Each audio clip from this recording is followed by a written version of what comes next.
Este programa es un aporte de la División Desarrollo Humano de Exhibits, donde solo el positivismo y el querer ser mejores personas está permitido.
De Chile que nos están escribiendo mucho y los de provincia también, muchas gracias a todos.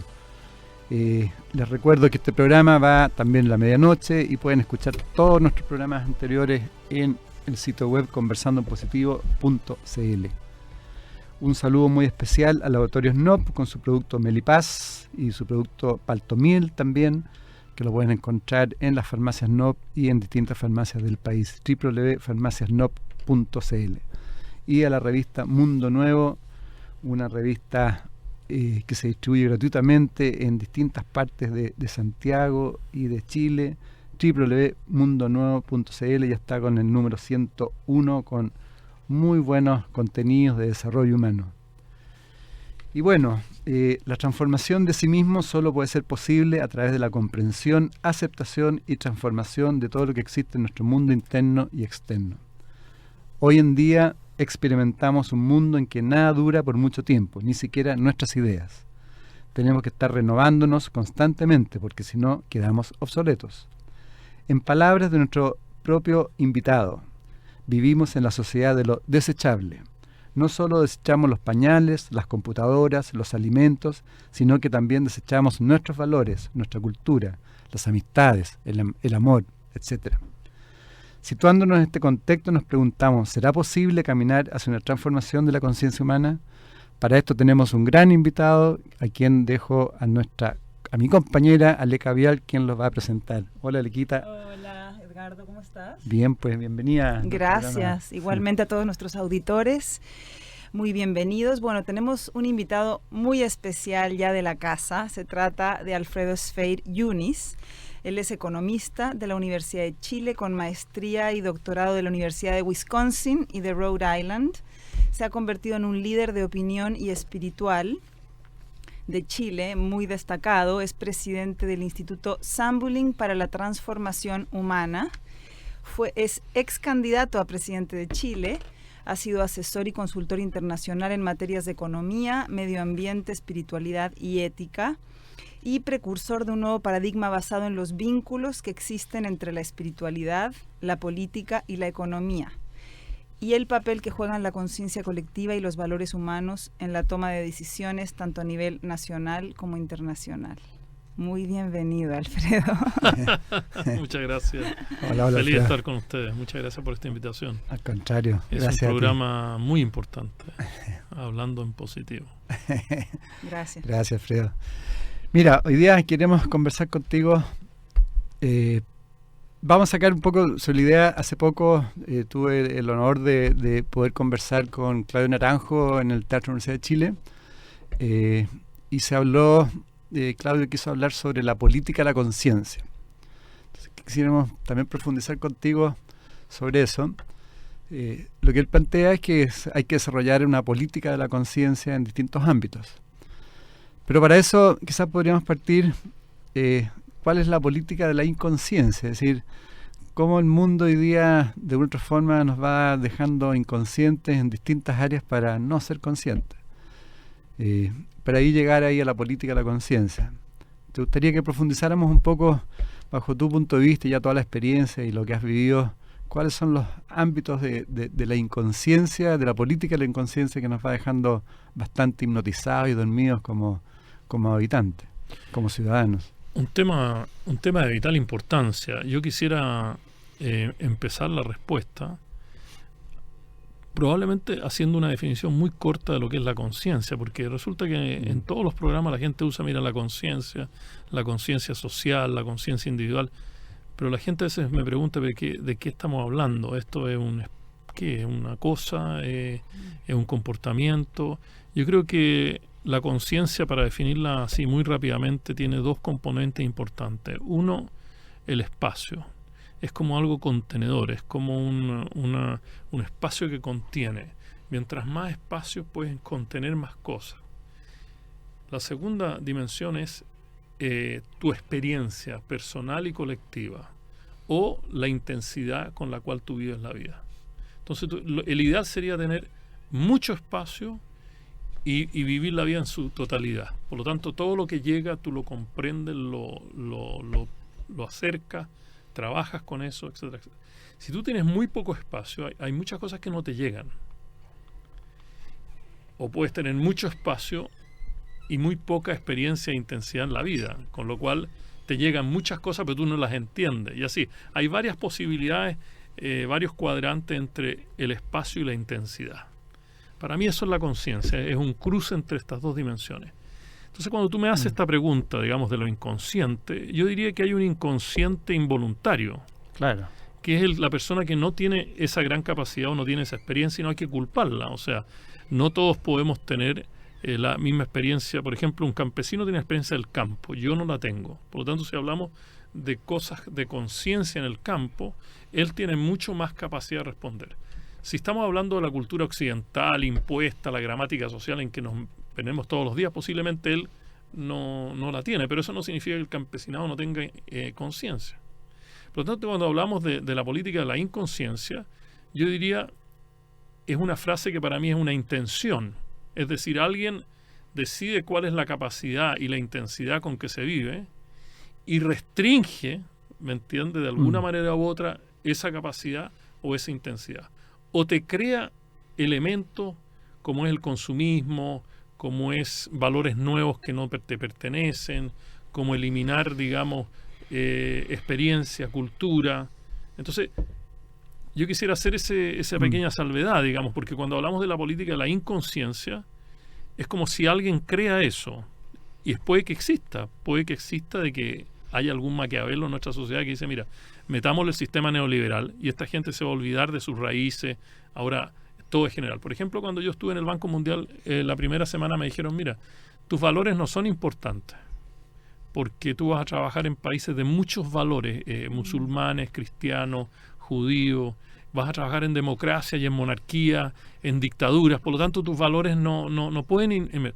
Me pareció muy lógico, después de 3 años me pareció lo más ilógico del mundo. ¿Por qué? Porque yo creo que si yo no soy parte de un sistema, parte de una cultura, y yo trabajo con ello, ese sistema y esa cultura espera que yo haga una contribución a esa cultura. Yo no tengo por qué aceptarla o rechazarla, no tengo por qué actuar en favor o en contra, pero se espera que si tú y yo tenemos un proyecto, una relación, que haya una contribución diferenciada de eso. Entonces, yo diría que la política de la incultura está siendo muy guiada por espacios en nuestra sociedad como son la economía, la política, el cambio tecnológico, que están manejados de una manera que tiene objetivos de cuánto tú puedes alcanzar. ¿Qué pueden alcanzar los países desarrollados? o en vía de desarrollo, que puede alcanzar esta clase social. Entonces, en ese sentido, yo creo que sí hay una política de la incultura, en el sentido de limitarte eso. Ahora, cuando tú me hablas de la política de la cultura, yo creo que tú necesitas líderes que conozcan exactamente qué está haciendo esta política de la incultura, porque tú ahí es donde tú vas a abrir los espacios. Entonces, profundizando en estos valores nuevos que no nos pertenecen, dicho en términos más simples, ¿cuáles son los valores nuevos que esta incultura imponiendo de alguna manera, que no nos pertenecen, que no son comunes? Por ejemplo, en Ningüe, donde yo vivo, hay una cantautora. Ella tiene un ritmo de vida. Ella escribe poesía, ella canta, ella describe su entorno. En cambio, en el otro lado de la moneda es lo rápido, el trabajo, la tarjeta de crédito. Entonces, es como decir, mira, esta señora es muy interesante, pero es como un sueño desconocido, es una anomalía en la existencia. Yo creo que no. Yo creo que todos deberíamos tener ese ritmo de vida. ¿Me entiendes? Hay personas que dicen, mira, hay que cuidar la naturaleza, y otros dicen, no, fíjate que la naturaleza es nuestra y hay que usarla para producir muebles y caminos y carreteras. O sea, eso es lo que yo me refiero a los valores. El valor de la rapidez, el valor de la productividad, el valor de la eficiencia, el valor de la propiedad privada, que todo es mío, yo, y no que estamos mirando lo colectivo, porque las grandes tendencias para abrirse hacia una política de conciencia requiere entender que estamos yendo de lo individual a lo colectivo, de lo material a lo espiritual, de la cantidad a la calidad, de lo jerárquico a lo ciudadano, de la concentración a la igualdad. O sea, sería interesante algún día, ¿no es cierto?, que nos juntáramos y hiciéramos, mira, ¿cuáles son las 20 cosas que marcan esta tendencia? Y esa es la manera que yo personalmente ofrecería para tener una política de conciencia. La política de conciencia significa darle a la gente la capacidad de abrir ese espacio. ¿Me entiendes? Llámalo educación, perfecto, pero hay veces que la educación no abre ese espacio. Llámalo política, debería también abrir espacio. O sea, este concepto de empoderamiento, ¿no es cierto?, generalizado, es eso. Es abrir un espacio para que una comunidad sea lo que quiere ser. Entonces, yo propuse eso en la campaña presidencial, no de esta manera, porque las campañas presidenciales se dan de otra manera, pero sí, mira, hay que tener espacios públicos, de expresión pública, espacios verdes, que las casas no tengan 35 metros cuadrados, ¿me entiendes?, que tengan parques, que no sean como estacionamientos de autos, como diciendo, abramos esto a que esta gente tenga intimidad y no vivir 7, 8 personas en una casita de 20 metros, no hay intimidad, no hay relación humana.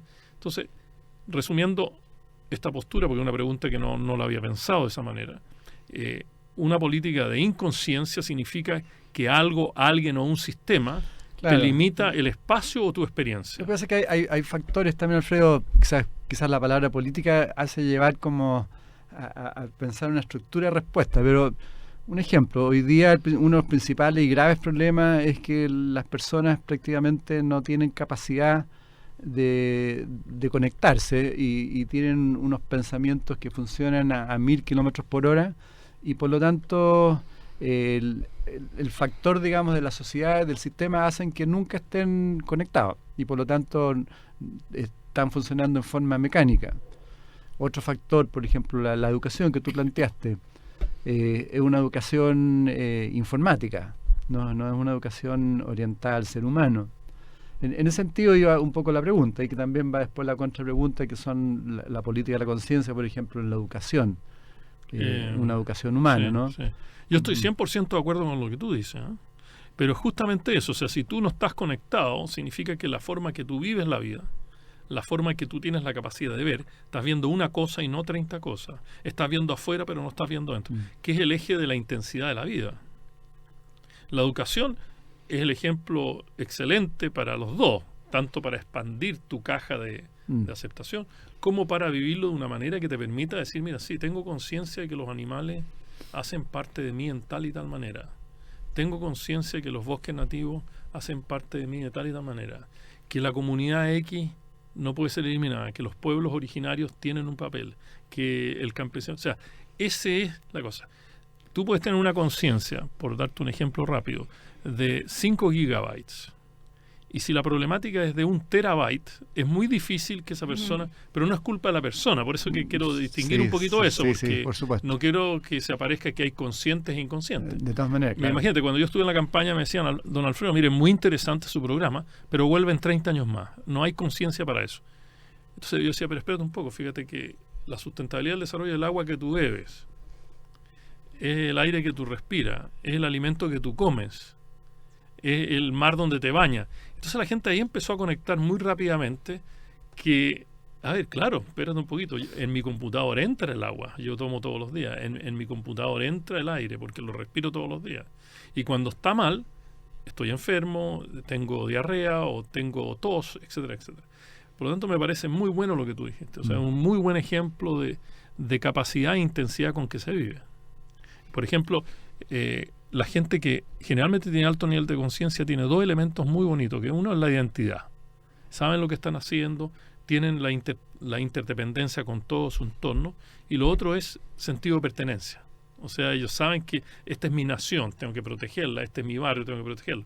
Y eso es parte de las políticas, digamos, pro conciencia. ¿Y tú crees que se está produciendo algún grado de transformación de la conciencia humana en los ciudadanos en general? Yo pienso que la respuesta es absolutamente sí. Yo en ese sentido tengo un optimismo empírico, no quiero tener un optimismo utópico, por varias razones.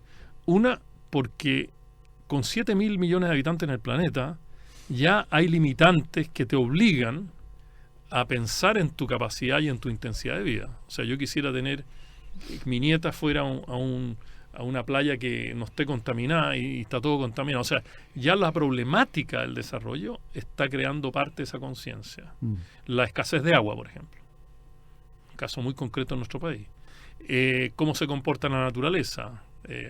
Volcanes, inundaciones, tsunami, etc. O sea, ya esa es una parte del tema. La otra parte del tema es que yo creo que han habido descubrimientos en la civilización del siglo XX y siglo XXI, o quizá un poquito más temprano, que ha permitido de que no hayan fronteras en el mundo. O sea, hoy día la vida es tiempo presente, es instantáneo.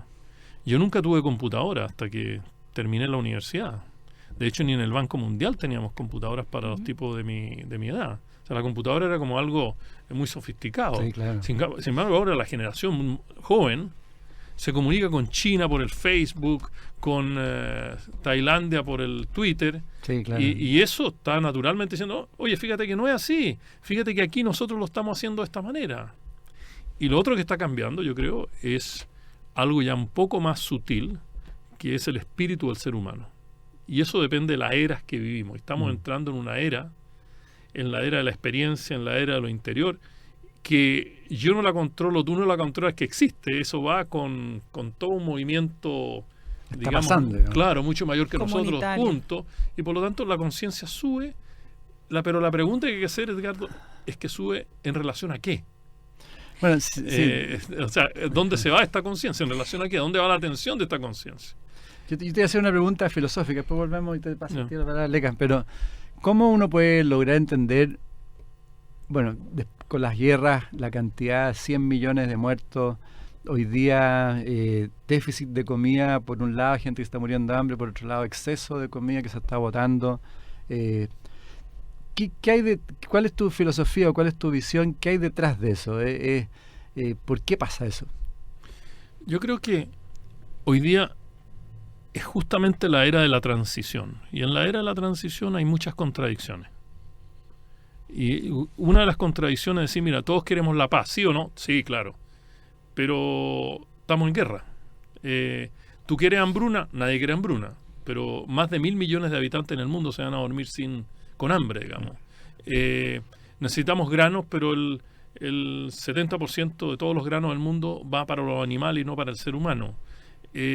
Estamos dispuestos a crear un alimento que sabemos que hay una probabilidad de que no le haga bien al ser humano porque puede ser una semilla que no es la que corresponde. Entonces, este es el momento más bonito de la historia. Yo agradezco infinitamente estar en este momento en el planeta porque es un momento súper interesante.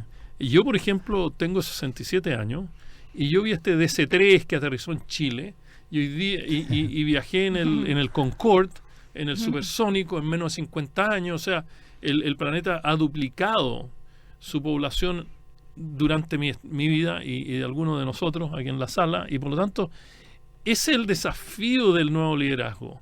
Es justamente lo que tú dices, encontrar estas contradicciones y tratar de desmenuzar por qué esto. Ahora, hay mucho de lo local, ¿no es cierto? El caso del Medio Oriente, como también hay mucho de lo macro, que hay ciertos poderes del establishment que te hace eso.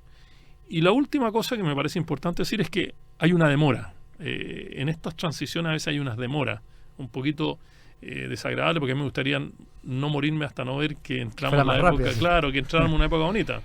Pero en esta demora, digamos, muchas veces está orquestada. O sea, esta demora está orquestada, que se demore y vamos a terminar con esto, y eso es la parte que a mí no me gusta. Y creo que cuando yo dije en la campaña que el Chile debe ser nuestro, o sea que nosotros deberíamos hacerlo a la pinta, como dicen en el campo, a nosotras, nuestra pinta, yo creo que se puede hacer hoy día. Alfredo, pero en el fondo, para no verlo tan macro, ¿cuál es la transformación que tenemos que hacer como individuos, como personas? ¿Cuál es el trabajo de transformación humana para poder participar de esta transformación colectiva? ¿Dónde tenemos que poner el foco? ¿Qué es lo que tenemos que observar en nosotros mismos? Porque se sabe que el cambio viene de las personas hacia la comunidad. Si esperamos que esto cambie o venga de afuera, Correcto. ¿cuál es el cambio que tú has hecho en tu experiencia interna y por dónde crees que va el cambio que debemos observar y realizar como individuos? Yo creo que tú me diste la respuesta. Yo creo que el cambio tiene que venir de adentro hacia afuera hoy día. El cambio de afuera hacia adentro ya como que se agotó un poco. Y los hindúes dicen que hay una ley inmutable, que lo de afuera es como lo de adentro y lo de adentro como lo de afuera. O sea, si tú quieres arreglar el jardín externo, llegó el momento de ordenar tu jardín interno y a través de eso hacerlo. Y yo tuve ese switch, ese cambio en una época especial de mi vida y por lo tanto estoy en meditación, yo practico meditación todo el tiempo, contemplación. Acabo de enseñarle a un grupo en Venezuela de cómo contemplar, cómo irse a un punto que es el punto del centro invariable de Confucio, en que las cosas no son tan desordenadas, de tal manera que tú entiendas que hay un cierto orden que te acomoda, que es más pacífico. Ahora, ¿por qué yo me entusiasmé tanto con este mundo? Porque me aumentó mi capacidad de trabajo en el externo. O sea, no fue como ir a perder el tiempo, porque la gente dice, meditar, este tipo de estar ahí en la montaña sin hacer nada. No, resulta que ahora hago las cosas y hago 3 cosas más que las que hacía antes de tener mi sistema nervioso con tranquilidad, un sistema nervioso que responde ante la crisis, que ante la presión no se desarma, porque desarma en el sentido estrés, enfermedades. Por lo tanto, la respuesta es que tenemos que mirar hacia adentro. Sin embargo, lo que nos está fallando es que no hay una presentación realmente intelectual del tema. La espiritualidad se presenta como algo fuera del intelecto, como algo que, mira, hay un mundo al lado tuyo. Oye, que eres tonto tú que no haces espiritual. Yo creo en lo contrario. Y yo uso esto en el ámbito de la terapia, cuando enseño terapeuta, que irse a las emociones primero es una desviación del tema. Si la persona no sabe en su manera de pensar, en su nivel de pensamiento, es muy difícil que entre a considerar estas cosas, a menos que sea una crisis, un divorcio, una cosa que tiene una enfermedad que la medicina no lo cura, entonces allá vamos todos a meditar. No es así. Entonces, esto yo creo que es muy importante entenderlo, de que nosotros tenemos que empezar por este ámbito intelectual básico con los niños. Mira, no tienes para qué alterarte, no tienes para qué pegarle un puñetazo al otro, no tenemos para qué hacer bullying. Hay otras maneras de expresar eso, y que ellos entiendan intelectualmente que ganan, no que pierden. Porque a veces los niños dicen, no, esa persona hace eso porque es débil. Hay como una serie de gramáticas de lenguaje que hacen presentar el desarrollo interno como algo que es muy, muy fuera de lo normal. O sea, primero hay que explicarlo cognitivamente, los beneficios de la meditación, Claro. del centramiento y después la práctica. Claro. Ahora, el ser humano colecta más lo negativo que lo positivo. O sea, si tú le preguntas a alguien sobre lo negativo, se va a acordar inmediatamente. Por lo tanto, hay que ir a situaciones en que la persona está experimentando cierto grado de complejidad y entrar en eso. Ahora sí, tú estás planteando un concepto que es muy importante, que es la correspondencia. Es decir, que primero tenemos que partir por internamente y eso va a ser correspondiente a lo que nos va a pasar externamente. Entonces, absolutamente. O sea, pero, no podemos estar mirando solamente lo externo. Claro, pero mira, te voy a poner en otra situación. Nosotros, muchos de los que hemos practicado meditación y yoga, eso, han sido a través de gente que llega de otros mundos a nuestro. Claro. Como que el mundo nuestro no tiene eso. Y yo creo que es un error craso. Yo conozco la cosmovisión indígena, ellos tienen formas de contemplación, de meditación, de práctica espiritual de miles de años. Entonces, como que nosotros nos empezamos a convencer cuando llegan hindúes, tailandeses, budistas, entonces yo estoy en el budismo, Claro. pero yo creo que hay que darle un mensaje a la gente en la radio de que nosotros tenemos los elementos como chilenos para hacer eso, no son técnicas foráneas. Y tampoco tan complicadas. No, Claro. súper tranquilo, que Sí. es un tema en el fondo, Sí, ¿ah? pues. Lo que tú planteas es un tema, porque la gente quiere una solución compleja Claro. frente a un problema complejo, y yo diría no, esto hay soluciones simples para los problemas complejos. La cosmovisión mapuche es de una profundidad y tiene una cantidad de prácticas y observaciones. Los incas, los mayas, en fin, o sea, los aymara, o sea, hay todo eso que nosotros somos realmente beneficiados en Latinoamérica de aún tener Viva esa cultura. Claro, en Santa Marta de la Sierra, ¿no es cierto? Los mamos, o sea, hay una cantidad de personajes que nos corresponde. Con eso, por favor, yo no quiero disminuir en absoluto el conocimiento del Oriente, porque yo nací de esa parte, o sea, yo no estoy renegando eso, pero quiero decir que nosotros en Latinoamérica también tenemos eso. Tenemos raíces. Tenemos raíces espirituales y técnicas muy claras. Por ejemplo, en México hay un maestro que se dedica a hacer meditación pidiendo a la gente que saque piedras de un cerro. Y increíble, yo estaba ahí, la gente, algo pasa, no sé, la naturaleza lo hace o él lo hace, no sé qué pasa, pero algo pasa mientras tú estás en silencio 3 o 4 días sacando piedra tras piedra y haciendo algunas figuras geométricas con eso, algo pasa. Por lo tanto, ellos tienen, nosotros tenemos, y creo que todo el mundo tenemos que aprovechar lo del Oriente y el Occidente y no decir que solamente el Oriente posee estas técnicas, porque mucha gente, tú pronuncias la palabra meditación y como que la gente se rasca la cabeza, oye, pucha, me va a meter en un lenguaje que no, claro, que no entiendo, y no es así. Bueno, vamos a hacer un pequeño aro con nuestros auspiciadores y volvemos de inmediato. Seguimos con Alfredo Sfeir aquí en Conversando en Positivo. No se vayan.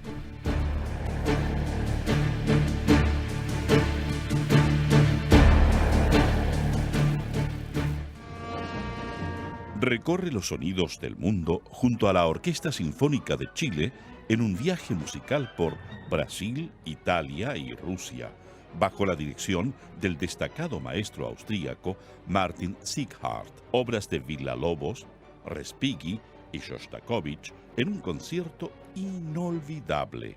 Viernes 22 y sábado 23 de mayo a las 19:40 horas en el Centro de Extensión Artística y Cultural de la Universidad de Chile. Compra tus entradas a través de daleticket.cl o boleterías del teatro.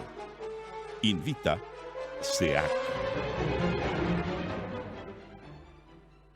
Bailando. Ya, pues amor. ¿Por qué tienes esa cara, oye? Mi amor, es que estoy sacando cuentas y este mes está difícil. Vamos a tener que apretarnos para llegar a fin de mes. Ya, pero si no es tan grave. Pero ¿cómo va a ser tan grave? Ya pues, si es necesario nos apretamos, ya lo hemos hecho antes. Relájate. Te falta Melipaz. ¿Por qué mejor nos llevamos a los niños al parque y disfrutamos un ratito los 4? Disfruta las cosas simples de la vida. El estrés, déjaselo a Melipaz. Tranquilizante natural que alivia los síntomas del estrés, como el colon irritable o la tensión diaria. Con Melipaz, cámbiate a lo natural. ¿No sabes qué estudiar al salir del colegio? ¿Estás desorientado? ¿Estás confundido? ¿Cuál es tu vocación? Todas las respuestas las encontrarás en CIAD 2015, Salón de Orientación de Alternativas Académicas, www.ciad.cl. 13 años con la feria de orientación vocacional más importante del país. Toma una decisión informada junto a las principales instituciones de educación superior y en el Centro de Orientación Vocacional. Tu futuro está en CIAD 2015. #Tu vocación nos importa. Ingreso liberado. Infórmate de las sedes y regístrate en www.ciad.cl. Organiza Exhibits.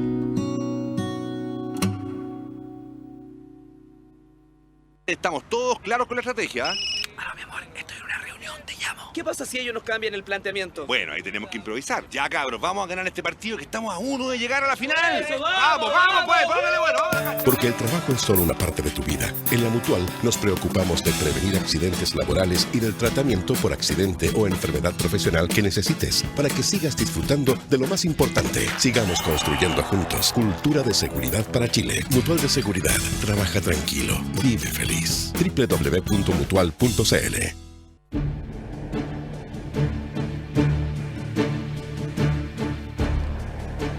Bueno, seguimos acá, estamos en Conversando Positivo. Gracias por escucharnos. Estamos con el auspicio de Farmacias NOP, Laboratorios NOP y también con la revista Mundo Nuevo.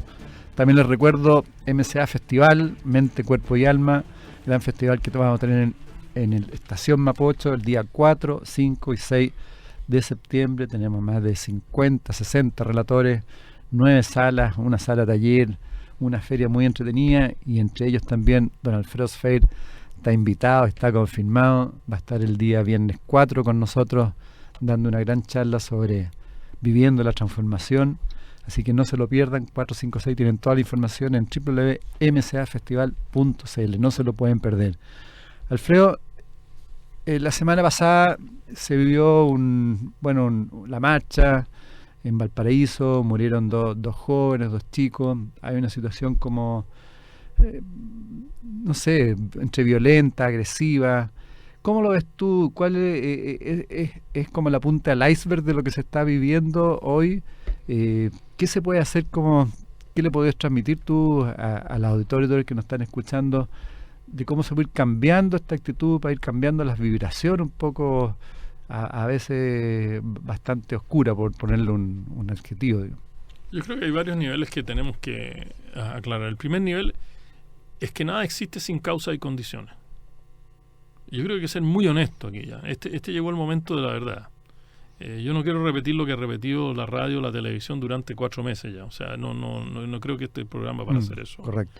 Por lo tanto, yo creo que lo primero es decir, oye, mira, aquí hay un descontento de los estudiantes, esto algo mal. Yo creo que los estudiantes son como la campana de conciencia que está tocando. Y yo he tocado tener la oportunidad unas 3 o 4 veces, no muchas, de movimientos que nacen y que todos los reniegan, que son todos rebeldes y al final de cuentas se demuestra que detrás de eso hay mucho más. O sea, si yo te dijera, mira, ¿están los estudiantes solos? No.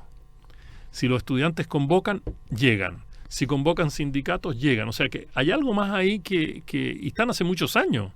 Por lo tanto, este es un primer punto. No ha habido realmente yo por lo menos no he escuchado con claridad, ¿me entiendes?, cristalina, cuáles son las causas y condiciones que te mantiene al estudiantado desde lo básico hasta fin de la universidad descontento. Yo puedo dar mi versión, pero eso no tiene mucha importancia. El segundo nivel es que nosotros nos cuesta mucho, dada las crisis, de vivir con las diferencias. O sea, nosotros nos jactamos mucho, somos un país democrático, pluralista, etcétera, que es verdad. Pero por otra parte no es verdad. O sea, baste que yo discrepe contigo y tú usas toda la maquinaria para callarme. O sea, ¿pero por qué no podemos vivir en una sociedad en que la gente puede ser diferente? Y creo que eso es... ¿Por qué no podemos vivir en un país que puede integrar la opinión diversa? Yo creo que... o sea, si tú me preguntas, yo creo que podemos. No tenemos en este momento esa capacidad porque la contingencia o la forma como se lleva la contingencia es o estás conmigo o estás contra mí. Y eso no puede existir en nuestra sociedad. Yo creo que todos tenemos derecho a discrepar. Y a mí me encanta escuchar quien discrepa de lo que yo pienso. Lo que yo no acepto es el insulto, la falta de respeto, de que tú eres un tal y que si tú no entiendes eso eres uno de acá o de allá. Yo creo que eso ya es muy viejo. Alfredo, ¿pero qué hay detrás de no aceptar la opinión ajena? ¿Es la inseguridad? ¿Es miedo, inseguridad, pérdida de poder, pensar de que te quedaste fuera de la moda, de que a lo mejor tus propuestas no son tan buenas y no quieres aceptar eso? Es como la relación humana, marido-mujer es lo mismo. Entonces estamos en un bajo nivel de conciencia a nivel político. Yo creo que... O social. Yo no sé, yo ahí no sabría captarte tu pregunta, pero yo diría que lo que se necesita es que la política tenga valores, que la política tenga espiritualidad.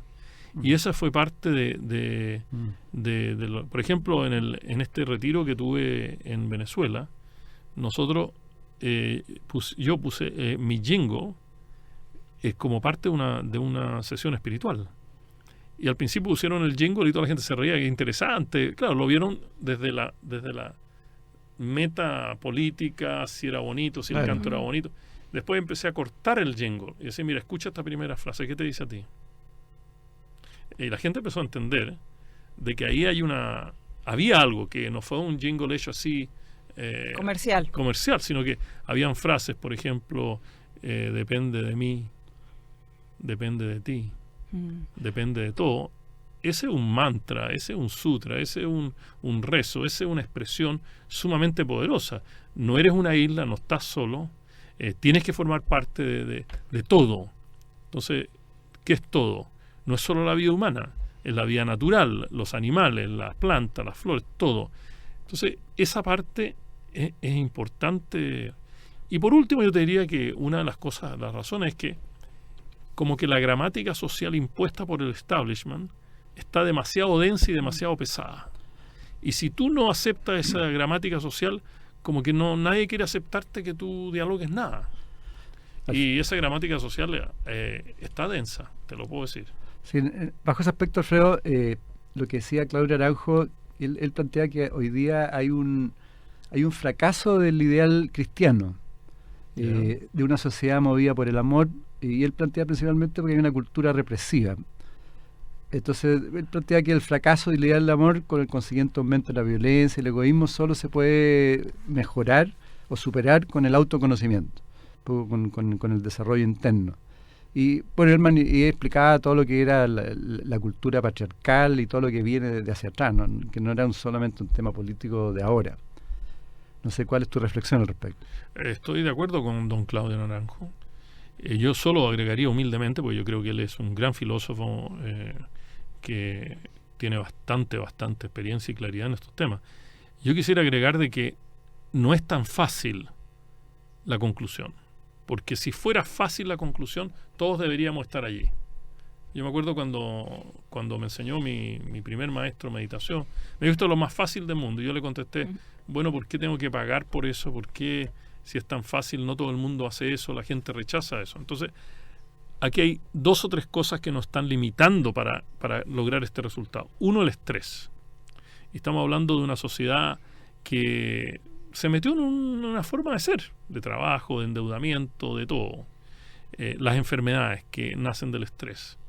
La toxicidad, que actúa como un filtro, ¿no es cierto? La toxicidad. Porque la persona que está al nivel 1 de toxicidad está en equilibrio. Es como el borracho que dice, yo puedo manejar. Él está en equilibrio. Si yo estoy borracho, no me preocupa, pero si no estoy borracho, yo veo que hay un desequilibrio. El tipo que tiene droga está en un equilibrio, ¿no es cierto? Pero no es el equilibrio que normalmente uno debe aceptar. Entonces, ¿qué pasa cuando la sociedad está borracha? ¿Quién le quita las llaves? Por eso. ¿Quién le quita las llaves? Entonces, esos temas son dificilísimos. Primero porque, ¿cómo sabes tú quién está borracho y quién no está borracho? Porque tú puedes decir, mira, no, es que lo que pasa es que tú crees que sabes, pero no sabes nada, porque la realidad está acá. Entonces, la única manera de lograr soluciones a eso son sociedades de diálogo. Son sociedades en que no hay miedo a la consulta. Son sociedades en que paran un poquito y piensan. Y dicen, oye, ¿por qué esta persona está tan mal? ¿Por qué los trabajadores, si estamos hablando de agrupaciones, por qué el sector privado está con las manos arriba? ¿Es un simple interés personal o aquí hay algo más? Son sociedades que se detienen. Y ese tiempo no está disponible. Lo mismo pasa el desarrollo interior de don Claudio. Yo le digo a los gerentes, oye, mira, ¿por qué no hace una meditación de 3 minutos? Oye, nada más. Sí, no una meditación de 7, de 11, de 33. No, 3 minutos. No tengo tiempo. Entonces, cuando tú vives en la sociedad de no tengo tiempo, transforma esta sociedad en desechable, porque tú vas tan rápido que esto no me gustó, lo votas, como yo lo puse, como leyó Edgardo al principio, ¿no es cierto? Hasta estoy votando el amor. Oye, no me gustó mucho esta mujer, entonces ya busco otra. Y los niños están haciendo eso y todo eso. ¿Y cuándo se instaló en nuestra sociedad esta cultura desechable, esta cuestión del no tengo tiempo, del acelere, de en qué momento... La revolución industrial. La revolución industrial yo creo que ha sido uno de los grandes pecados de la historia de la humanidad, y creo que mucha gente va a estar en desacuerdo conmigo, porque la revolución industrial ha creado realmente mucha riqueza material y hay que reconocerlo. Pero con ella han ido muchas otras cosas, ¿no es cierto? Muchas de esas cosas han caído al pozo con ese chorro de agua. Entonces, yo creo que hoy día el sector privado, el sector corporativo tiene un papel maravilloso que jugar para cambiar este sistema.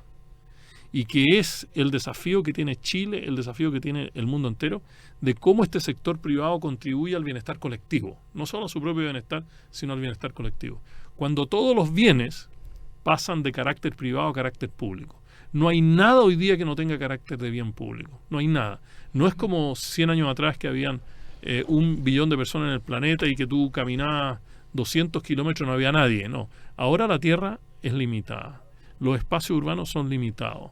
La cantidad de alimentación es limitada. El agua es limitada. El aire, por lo tanto, todo tiene carácter de bien público. Y creo que esa transición a una nueva revolución industrial, que es la industria, la corporación consciente, que es el trabajador consciente, que es el consumidor consciente, es para donde tenemos que ir. Resumen, primero uno empieza con el crecimiento económico, ¿no es cierto? ¿Cuán rápido crece la torta? Pasamos al desarrollo económico y social. ¿Quién se come la torta? Después dijimos, mira, metámonos en el desarrollo sostenible. ¿Cuánto tiempo dura la torta? Y ahora tenemos que pasar a con qué conciencia abordamos el crecimiento, el desarrollo la y revolución la de la sustentabilidad, conciencia. que es la revolución de la conciencia. Por eso lo que ustedes dicen, y este programa me parece clave, de que y lo que dice don Claudio, oye, que hay que ir al interno, pero tenemos que traducir esa frase a cosas concretas en el colegio. Por ejemplo, nosotros hemos enseñado meditación en Estados Unidos, en que los niños llegan a la clase y tienen 10 minutos de silencio. Disminuimos el crimen en el área de esa escuela en el Southeast de Washington a 0.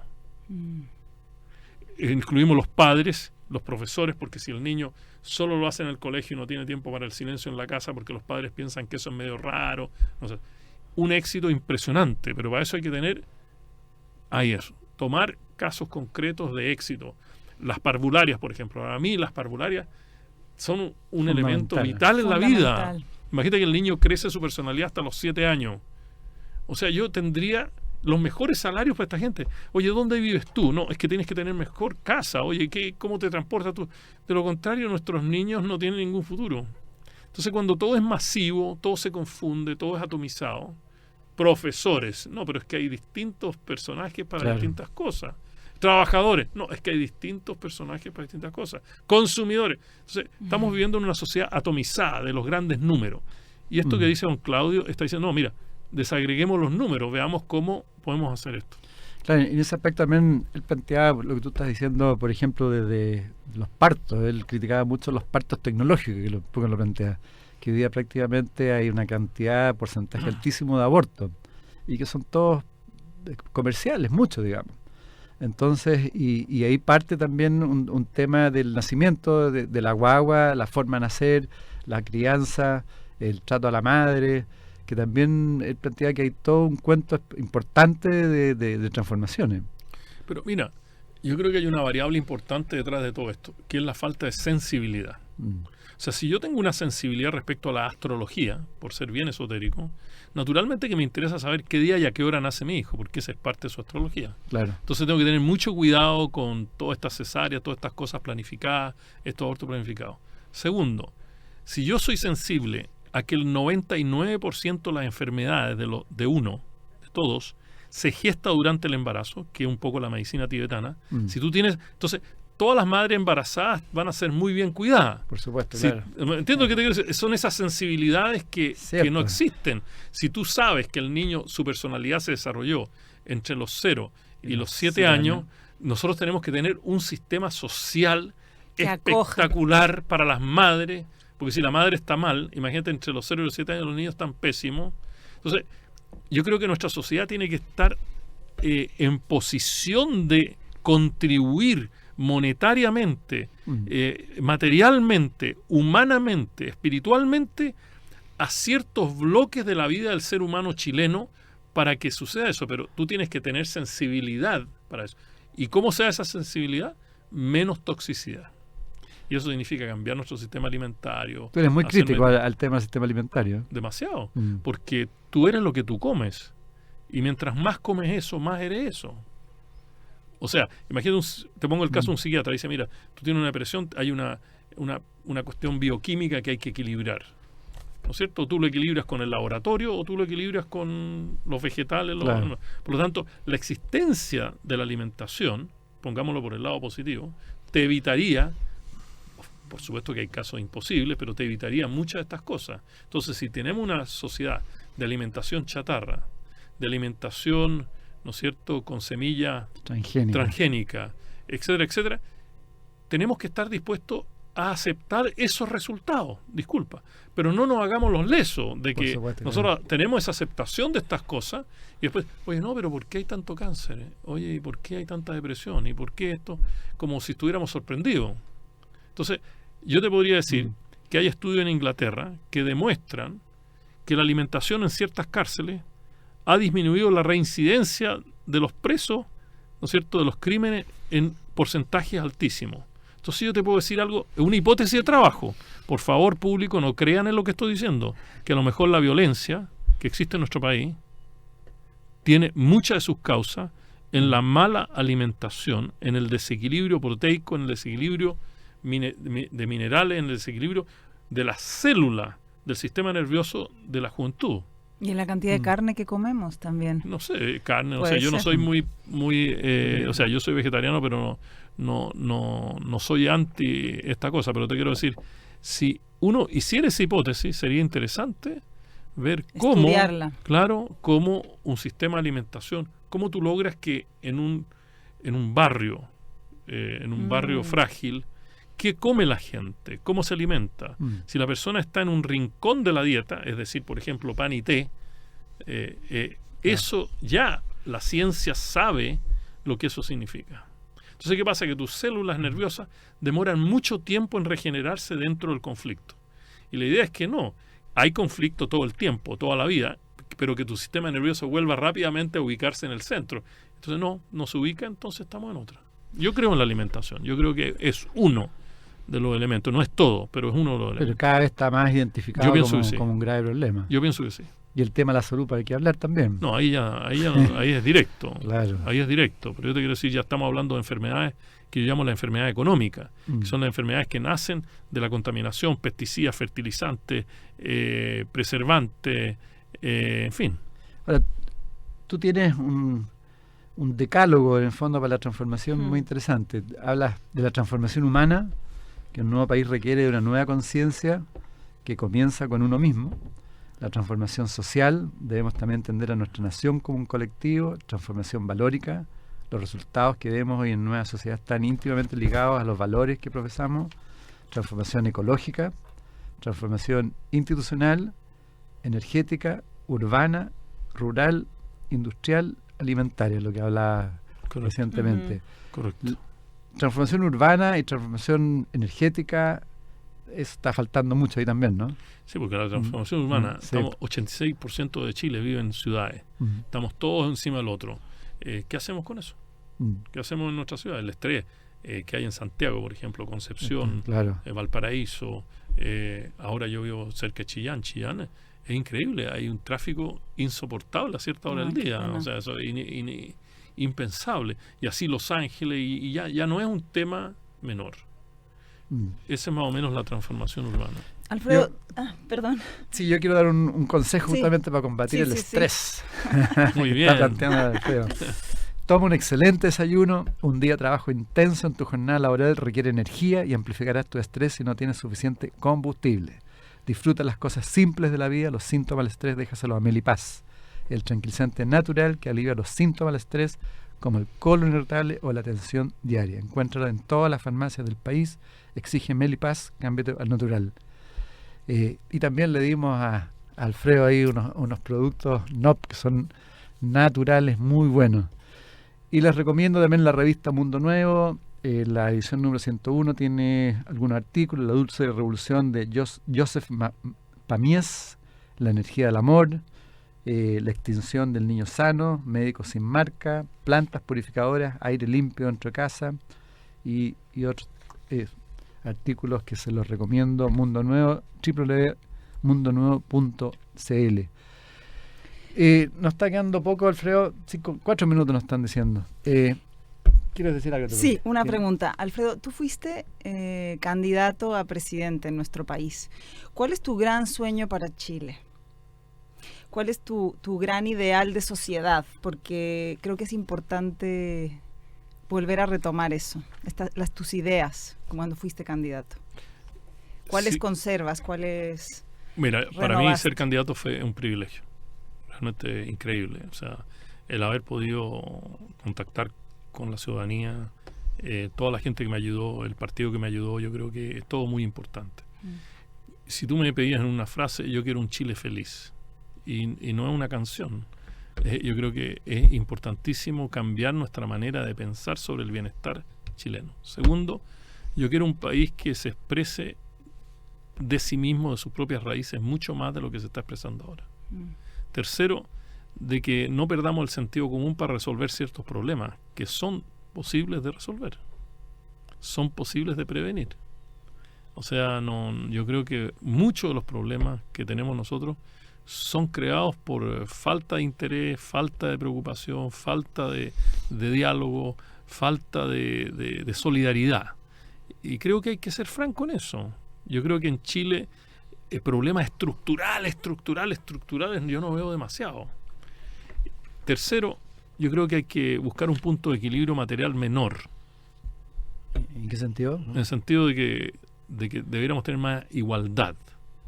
¿Me entiendo? O sea, uno dice, mira, es que vamos a llegar a los $20,000 per cápita, pero ¿quién lo tiene eso?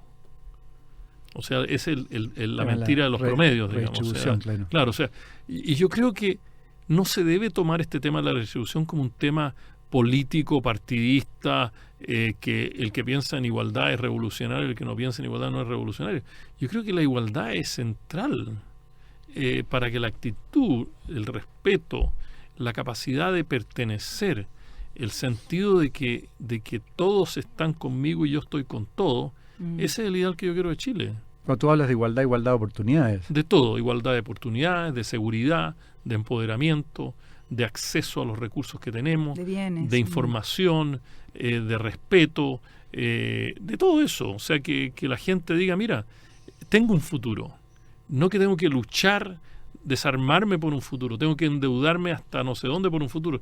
Yo creo que falta parar un poquito y decir, mira, veamos esto de otra manera. Porque yo te quiero decir una cosa, mañana fracasa este sistema. Yo no estoy diciendo que va a fracasar porque alguien va a decir, mira, el apocalipsis. Pero si fracasara este sistema neoliberal, yo me pregunto quién se salva primero. Yo te aseguro que son los países desarrollados. Ellos van a asegurarse de los bienes y servicios que mantengan a la sociedad. Nosotros tenemos que proteger nuestra economía, dejar este sistema free for all, que aquí todo va. Eso hay que eliminarlo. Yo creo que hay que usar la globalización, no ser usados por la globalización. ¿Me entiendes? Yo creo que si nosotros decimos, mira, todo Chile va a tener agricultura orgánica. Hay gente que dice, ja, qué ridículo.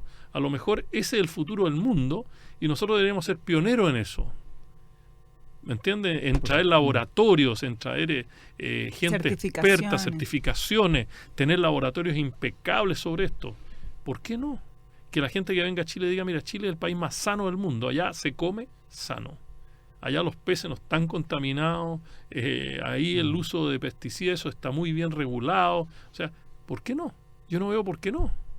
Y creo que en el mundo entero, si te acuerdas, hace un rato atrás hablamos de la subida de la conciencia de la humanidad, la humanidad lo va a exigir. Entonces, ¿por qué no nos ponemos nosotros primero? ¿Por qué siempre estamos corriendo detrás, imitando? Si los otros lo dicen, sí. O sea, si mañana en la negociación del tratado entre Chile y Europa dice, mira, nosotros no aceptamos más transgénicos. Ok. Pero ¿por qué no lo hicimos antes nosotros? Bueno, un llamado entonces a todos los auditores que seamos constructivos, positivos, que lo podemos hacer, ¿no? Claro, hablando en positivo. Sí, pues conversando en positivo. Se puede hacer cambio si somos todos de mente creativa. Absolutamente. Sí, pues, pero tenemos que ser generosos, respetuosos y comprometidos. Bueno, esto da para mucho más. Lamentablemente el tiempo siempre se acaba. Muchas gracias, Alfredo Vamos a seguir en conversación. Gracias por todo tu aporte. Alfredo. Maravilla. Bueno, nos despedimos de nuestros auditores. Así es, Hasta el próximo miércoles. Recuerden que pueden escuchar el programa hoy día a la medianoche aquí en la 102.5 FM. Muchas gracias, Alfredo. Gracias. Hasta luego a todos.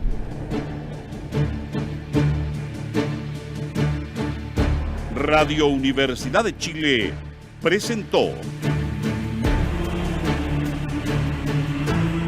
Conversando en Positivo, un espacio que apunta a conversar y compartir sobre el crecimiento y el desarrollo humano. En la conducción, Edgardo Fogel y Aleca Vial. Este programa es un aporte de la División Desarrollo Humano de Exhibits, donde solo el positivismo y el querer ser mejores personas está permitido.